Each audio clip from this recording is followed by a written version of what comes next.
इस साल पितृपक्ष 17 सितंबर से 2 अक्टूबर तक रहेगा। पितृपक्ष के दौरान शुभ मांगलिक कार्य जैसे कि शादी, विवाह, सगाई, गृह प्रवेश और मुंडन या नई चीजों की खरीदारी भी वर्जित होती है। इसमें केवल पितरों का श्राद्ध करने की परंपरा है।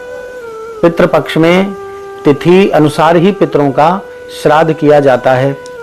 तर्पण, पिंडदान और अन्य धार्मिक अनुष्ठान करते हैं।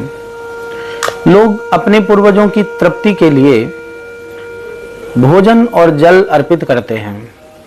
ब्राह्मणों को भोजन कराते हैं, उन्हें दान देते हैं, दक्षिणा देते हैं और अपने पितरों की आत्मा की शांति की प्रार्थना भी करते हैं। आइए अब आपको बताते हैं कि भादों पूर्णिमा के पहले श्राद्ध से लेकर और आखिरी सर्वपितृ अमावस्या की तारीख के बारे में। चाहें तो आप इन तारीखों को नोट भी कर सकते हैं। आइए जानते हैं। तो पहला, मंगलवार 17 सितंबर पूर्णिमा का श्राद्ध होगा। बुधवार 18 सितंबर प्रतिपदा का श्राद्ध होगा। गुरुवार 19 सितंबर द्वितीया का श्राद्ध होगा और शुक्रवार 20 सितंबर तृतीया श्राद्ध होगा। शनिवार 21 सितंबर चतुर्थी श्राद्ध होगा। रविवार 22 सितंबर पंचमी का श्राद्ध होगा। सोमवार 23 सितंबर षष्ठमी और सप्तमी का श्राद्ध होगा।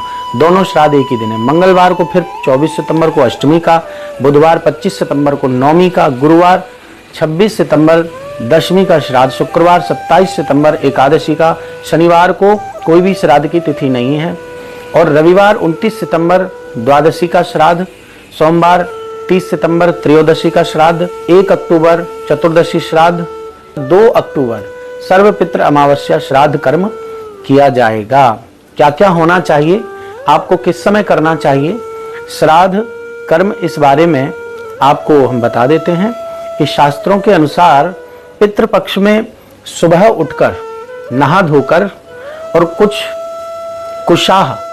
कुशा की सीकें एकत्रित कर लें, कुछ गाय का गोबर और गोबर के कंडे, उसके बाद अपने पितरों को स्नान करके दक्षिण दिशा की ओर मुख करके तर्पण करेंगे। फिर गाय के कंडों से अग्यारी बनाएंगे।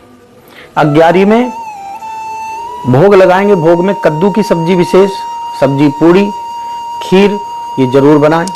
इस दौरान पितरों का तर्पण भी होगा। आप गरीब ब्राह्मणों को भोजन भी करा सकते हैं, उन्हें दान दक्षिणा दे सकते हैं। श्राद्ध के दिन कौवे, चींटी, गाय, कुत्ते को भी भोग लगाएं। पितृपक्ष में किए जाने वाले कुछ उपाय मैं आपको बता रहा हूं। नंबर 1, परिवार के सभी सदस्यों से बराबर मात्रा में सिक्के इकट्ठे करके उन्हें मंदिर में दान करें। अर्थात कि आप अपनी जेब से मान लीजिए 10 का सिक्का ले रहे हैं तो घर के अन्य सदस्यों से भी 10 के सिक्के ही आपको एकत्रित करने हैं और फिर मंदिर में जाकर उनको दान करना है। यदि आपके दादाजी हैं तो उनके साथ जरूर जाएं, बुजुर्गों के साथ मंदिर जाएं और दान करें। नंबर 2, 16 दिनों तक लगातार कौवे, चिड़िया, कुत्ते और गाय को कुछ ना कुछ भोजन आप कराते रहें, रोटी खिलाते रहें।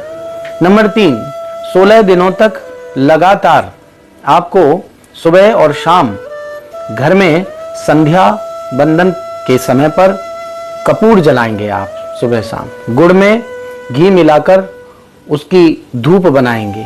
नंबर 4, चौथा उपाय, पीपल या बरगद के वृक्ष में जल चढ़ाते रहिए 16 दिन तक।